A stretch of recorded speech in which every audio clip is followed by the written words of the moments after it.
Okay, so the first question that I have for you is just, what's your story? Who are you? Tell me a little bit more about yourself, and which personal experiences have inspired you to and led you to where you are today. And yeah, just tell me a little bit more about yourself. Okay, great. So thanks again. And that was a great question. And it's one that I talk about a lot because my career has taken such a drastic change from what I thought I wanted to do at 18 to now what I'm doing at 37. It's just life never, can really be certain about what you're doing and where you're going. So I originally went to school for jewelry design. I went to the Fashion Institute of Technology, which is based out of New York City here in the US. And I had dreams of becoming a jewelry designer, but I started working while I was in school. I had a real estate license. I worked as a bartender and a waitress, and I really loved working, and I started losing interest in jewelry design. And I really started having an interest in business and also marketing myself. Now, this was back before really any social media. At the time, in 2002, when I went to school, Facebook wasn't even eligible if you weren't part of the accredited colleges as part of the Facebook, list of schools. And because Fashion Institute of Technology was not considered to be a school within Facebook's, book of business, so to speak, in terms of the eligible students, I wasn't even on Facebook. And a few years after that, MySpace came out. So I really learned about marketing myself and personal branding back then, not necessarily even knowing what I was doing, because I started marketing myself as a real estate agent in New York City for potential buyers and sellers, and also with other agents. So I would be able to work their open houses and so forth. And it just over time just evolved. I had an opportunity to go work for a publisher. And that's really how my career in advertising started, because I was working for a publisher in Manhattan, and one thing led to another. And over time, I ended up working in the auto industry. And I've been in the auto industry since 2009. Oh, wow. And I've really worked in every role, the marketing sense since then. I worked for tech companies in business development. I've been in startups doing consulting and business development.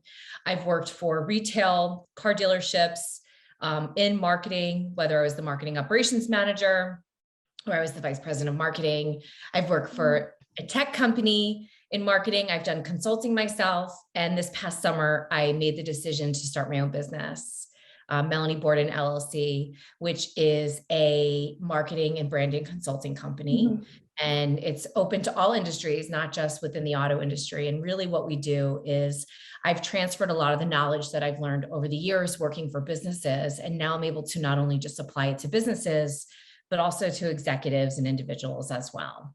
Wow. And that's really how my career, the long story short, how it's evolved, I would say since 2002. And it's been a very fun journey. And early 2020, prior to the COVID pandemic, I had put together this exciting project that I was working on with the sales team, who were customer facing at the time in early 2020, on how to build their own brand on social media and how to leverage it to drive more profitability to the business. And it wasn't as well received as I had wanted it to go. And at the time, I really had no presence at all on social media. I had followers on LinkedIn and connections, but it was nowhere near what it has become today. And so I just started executing on my plans that I had originally put together for the sales teams, and COVID happened and I just amplified what I was doing. So I started just under 3,000 connections on LinkedIn, and now I'm over 90,000, which is I saw. insane. Wow. Very impressive. Yeah. It's happened over a short period of time, but it's been a very exciting experience. And now that I can transfer a lot of the knowledge that I've learned, even just doing that for myself, to other executives, to other entrepreneurs, and to be able to help them with achieving, their goals and dreams of doing that as well, has been very exciting. Yeah, I'm very impressed. Like, how old are you? You don't seem that old. So it's like there's so much happening going on in your life and you seem so young. So I'm very impressed. Thank you. I'm 37. So 37. Okay, wow. Yeah. But still, it's Very So impressive. not too, I guess not too old. If you ask my kids, they would say that I was old. Oh, kids. Yeah. But No, they're my 6 mom and always 7. says the 30s were the best years of her life. That's right. Yeah, my kids are 6 and 7. So I would Yeah. imagine that they would think anyone over the age of 10. Yeah, of course. Yeah, that's what I thought too. But now I'm like, oh, kind of already approaching the 30s, and like I'm still mentally in the mindset of a maybe sometimes 16-year-old, stuck then. Absolutely. Yeah, very cool, very interesting. And also, like, because you said with LinkedIn, before that you had 3,000 followers. And Right. how did you, build it up in that short amount of time, or did it take years? Or how did you do that? So ultimately, what I have discovered with any social channel, and not even just LinkedIn, is you have to have a goal in mind. And working in marketing, you can totally appreciate that when you're working with a client, your client has some sort of a goal or objective of what they're looking to achieve from a specific marketing campaign. So essentially what I did is I created a goal for myself. My goal was I wanted to be known within the auto industry as a marketer who knows her space. And I also wanted to be able to drive more business and just bring more value to the group that I was working for. There were 6 dealerships. They were all very high line meaning luxury cars. So we had BMW, Mercedes-Benz, Lexus, Alfa Romeo, and Maserati. And so I wanted to be able to bring a different perspective, especially for those in the New York City metropolitan area, with what you can expect at a car dealership in terms of who else is working at them. There are also moms that work within car dealerships. There are all different types of people from every single walk of life. And so I really was just trying to make an impact and a splash in the industry to show who I was and that I can bring immense value to the table. So And you that was had my goal. Yeah, so you Yeah, had a clear vision, you had a clear right. mission of what you wanted to accomplish in a specific amount of time. Exactly. Yeah. Exactly. And for anyone that I work with, whether they're a prospective client or a friend or an existing client, I would say the same thing. You need to have a goal. And whatever your goal is, it could be anything. It could be, something, I want to make sure that I have, reserves set aside for my kids when they're ready to go to college. And that's my ultimate goal is I want, financial freedom. And that could be one of your goals that you have. And so no matter what the goal is, once you have the goal, then you can start putting together a strategy and a content strategy Yeah. to execute on. I want to know, why do you think personal branding, especially nowadays, is important for individuals and also for, yeah, just for everyone? Why do you think it is important? I think so. That's such a great question. I'm so happy you asked this question because it's one that if I could go back to my younger self, my 22-year-old self, my 18-year-old self, myself when I was trying to figure out what I wanted to do in life. And even now as an adult, trying to figure out, not that you're not an adult at 18 and 22, but even, as a more mature, experienced, seasoned adult, I wish in my mind that I thought of my personal brand in this sense. When I was growing up, I always took different types of jobs, right? I was always working. Yeah. I worked in a Chinese restaurant. I worked as a snowboard instructor. I worked as a babysitter. I had my own little business where I sold jewelry. I always did different things when I was younger because my parents always said to me, make sure that you have money set aside for a rainy day. And that was always something that they always told me, make sure that you have money saved up. And so I look at your personal or your executive brand in the same way. You never know what can happen in life. And for me, when COVID happened, I was like, oh my God, I have no digital footprint. Yeah. I have no website. I'm starting to do this whole LinkedIn thing, but I really have nothing to fall back on if I ever lost my job. And so the concept that I think about a lot with having your own personal brand and why it is so important to have one is you just never know what can happen in life. And you want to make sure, especially as women, I feel like it's even more important for us. I'm a single mom. So for me, I don't have that backup situation. I am my backup. Yeah, I it's kind am of my like a safety net. resume, right? Because I'm right now also working with my mom on my own website, which is also a blog. And we've been working on it for like 2 weeks already. And she always told me, like, it's so important to do that at a young age, because she regrets not doing that earlier. And now, she's already a little bit older, and now she always encourages me to say, you're only 22 years old. Like, if you started now and you are consistent and you do your blog posts right now, just, for 1 year, if you do one blog post every week, you're going to have, 602 years. And then in 5 years, you already have over 200 posts, and you're gonna have a massive digital footprint, which helps you so much when you just, I don't know, if you ask companies or if companies ask you to work for you and you have a resume, something to show them. Right. It's just very important. So yeah, absolutely. And think about this too. I mean, there's a couple other schools of thought behind that. When you're doing all this content, you can then utilize that in many ways. One blog post that you do could result in a dozen different pieces of content just from one blog post. Yeah, you can always link from one blog post. You can link to other blog posts and that and that and that. Exactly. And you can duplicate that. You can utilize it on you can utilize portions of it as quotes. You can utilize it on different social platforms. You can utilize it in your podcast promotion. However, you're looking to really leverage content, you can create a strategy and a plan for it. The other thing it does is it helps build more credibility, and it will create more authority for you as well. And this was something that I really didn't understand as much prior to doing it for myself, is that the more that you have your name out there, the more things that you are featured in, the more other sources outside of your own company can validate your experience. It increases your credibility, and therefore that will result in monetary gains for you as well, especially if a client is looking at you and or another company, because you have more out there versus someone that doesn't. So having a personal brand is very important, regardless of the position you're in or, who you are. It's just very important for sure. Yeah, and talking about that, because I told you just now that I am working on my own website, I'm kind of working on building up my personal brand. What would your tips be to promote a new brand? Okay, so for promoting a new brand, what I definitely would suggest doing is, and some people say this is silly and you don't need this, right? So I look at someone's visual identity and I say, okay, what represents them? What are the colors that represent them? What are the fonts that represent them? What are the images that represent who they are?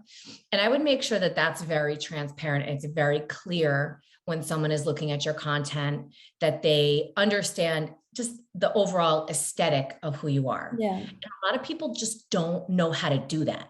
They want to do it. They don't know how to hire someone to do that. And they don't know. They see other entrepreneurs and CEOs and executives who are doing it, but they don't know how to do it themselves. So I would say one of the first things that I would suggest to anyone who's starting out with their own brand is come up with your style guide and have that reflected in everything that you do. And that way, when you are looking at potential partnerships or opportunities, if you end up growing an audience, you can have that also interweaved within your media kit. And then you can then leverage all of those things for any marketing or advertising or anything promotional that you're doing for yourself. In terms of what I would suggest for someone as a new client who's looking to get out there, like I said earlier, having a goal in mind is really, really important, that you have that goal mapped out and then you have a strategy ready to go. And to commit to a posting schedule that's realistic. I see it happen so many times where people will create a post and they'll be so great and they'll post every day for like 3 weeks and then they'll just stop because they don't see that instant gratification. Yeah, that happened to me too, because I had an Instagram account with a friend of mine where we posted, inspirational quotes. And we did that we had this goal in mind that we have to post 3 posts each day, and we already built a following of like 3,000 people.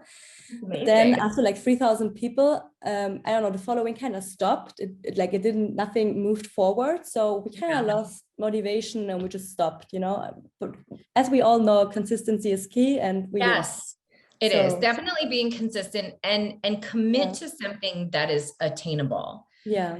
Not something that is what you think you have to do, but what you actually know that you have time for. I mean, for me, everything that I do, I have pretty much mapped out on my calendar, and everything is scheduled, whether it's going on to a podcast, or if it's having a client call, or picking my kids up somewhere, everything is in my calendar. So making sure that you're organized is also really important. And it helps with that consistency, because if you know that every single day you're going to do a post at 7:40 a.m., just make sure it's scheduled. And then you hold yourself accountable for it as well. And that would be one of the biggest tips that I give all of my clients, and any friends who are asking me just for advice around, with starting out with posting, what I would recommend. So what would you say differs a strong brand identity to a weak brand identity? Like what makes a brand strong and what makes a brand weak? How can I stand up or stand out in front of other people? How can I stand out? That's a great question. Ultimately, the people who have the strongest brands are creating some sort of emotional connection with their audience. And that emotional connection could be whatever it is that the individual has experience in. And that's really when it comes to the storytelling. And I'll give you an example. I have found with my own experience that people want to be inspired, and they want to connect with someone who can relate to them.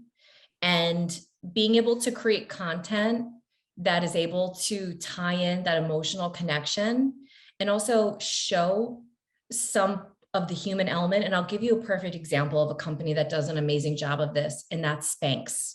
You ever heard of the company called Spanx? Sarah Blakely is their CEO. She's an unbelievable storyteller. And Spanx makes the undergarments, the compression, it smooths everything out when you're wearing a dress. I don't know what the word in German would be for it, but she has this unbelievable global brand, and she posts part of her personal life. And so many people follow her, and they follow her company just based on the simple fact that she is connecting with her audience, and she's bringing stories that will help other people connect to her. And I think that companies and brands in general who are creating those emotional connections, and they're making the content more about the person who's consuming it versus themselves, if that makes sense. So you're saying that just being transparent with your audience is... Being transparent and being able to help others. And that's when making the content about them. Why is that person interacting with this brand? And being able to tell stories that resonate with other people. No, makes a lot of sense. Thank you for that. Okay, so since we are also a startup, and I'm also, just starting with building a brand for myself, and I'm kind of on a small budget, how do you think I can market myself and my brand and my company? Yeah, on a small budget. How can I do marketing? Well, what I would suggest for you as a new business and someone who's just getting started is to really reach out to your network, whether it's on LinkedIn or it's on another social platform, and introduce yourself and talk a little bit about who you are and how what you do can help others. So for example, a couple of weeks ago, I did a post where I introduced myself again to my network on LinkedIn. I talked a little bit about, some of the things that I like to do, some of my hobbies. And then I talked about my company and how my company can help others. And then I asked a question at the end of the post to create some engagement for other people to engage with the post as well. So for someone new, organic, in my opinion, is always the way to go. Listen, paid media is always beneficial, but there are some things that you can do from an organic perspective once you have that consistency and your plan scheduled and you understand what it is that you want for your company. You just literally have to execute on that strategy every single week. That would be my number one suggestion for a new business owner who's really looking to make a splash. There is also something that you can do too. And I don't know if you have something similar to this in Austria or in Germany, where you can submit quotes to journalists. In the US, we have the site called Harrow. It's called Help a Reporter Out. And it's this website where you can connect with people who can connect with journalists. And the journalists are basically asking for sources. So I could be a source, you could be a source. And what this does is if your quote gets accepted, it could be a topic on marketing, it could be a topic on branding, it could be a topic on a marketing or advertising campaign that they're just asking. one quote, something that I like, just a statement from myself to send them, and then exactly from yourself or your company. It's a free site. It's something that obviously, even though the site is based out of the United States, you know, obviously the internet is global. So it will help add to your personal brand, to create authority and to create more credibility for your new company. And so Harrow sends out quotes 3 times a day. You can sign up for which type you're looking for, whether it's, you know, general, you know, tech, specific business, or if it's related to a specific industry. And this is something that, again, it will just help build credibility if your quote gets accepted, and it will just help you with getting your name out there. It's a strategy that I have used personally, and I'm seeing my clients utilizing it as well, and it's very successful. No, the concept, I like that concept. I'm not sure if we have that in Austria, but what we can do is just, you know, write articles and then send them out to the press, and then, you know, it's paid, but that is also an option that we have. And we also, there's got to be an Austrian version. There has to be one. How do I found a good name for my brand if it's not only my own name? For my, such a good question. or like a how do you say, like a you know, a slogan. So there's a couple different ways that you can go about this, and that I would answer this. Well, first I'll start with the end of your question. So with regard to like a slogan or a tagline, there are actually several websites out there. If you just Google search slogan generator, or it's a site that will basically generate taglines for you. And there's multiple ones out there. So from a business owner, all you have to do is plug in one word. Okay. So with regards to that, if you're stumped, if you're looking for something, so that's one thing. And another piece of advice that I would give to someone who's trying to come up with, you know, a business name and they just don't know where to start, is to go back to your ultimate goal. And, you know, what is with your business, right? So your goal for your business is most likely going to be different for your personal goal, but they are aligned together. So with your business, I would think about, what are you trying to achieve with your business? Who is your audience? How do your services help your customers' problems? And to overall think about how you are serving others and how you can impact that. There's also a school of thought where if you already have brand recognition and you already have created a name for yourself, and this was the point of view that I took with my own company, I had a name for myself already, and I wanted to continue to capitalize off of the brand equity that I've built up. So my company is Melanie Borden, LLC. And the reason I kept it is just because of the brand equity I have when doing a search for Melanie Borden. And I just continued to keep it at that. So that's another thought or perspective of how you would have your brand, you know, identity out there. But ultimately, I would really think about, you know, how you want to make other people feel when they see the name. What is your name, you know, really, you know, what are you looking to achieve with your company? How do you serve your customers? How do you want them to feel? And a lot of these questions also go into what kind of content you're posting as well. Yeah. And then, well, the last question I have for you is, I don't know, maybe already answered itself, but do you think that you can build a successful brand without social media, or without promoting it on social media? And if yes, how do you think that would work? And if no, then why not? I think ultimately social media, you need to have it at some level. Yeah. So my suggestion for anyone would say, focus on the social channels where your audience is. Where are your customers?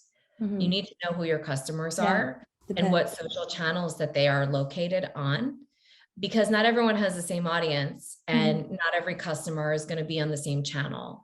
But you can utilize social media as an outlet to help you have more impact within the Google search engine. And so, for example, any podcast that you're doing, you're uploading them to YouTube, right? So anytime someone does a search for you or for the company and they go into the video results page, they're going to see your podcasts that show up.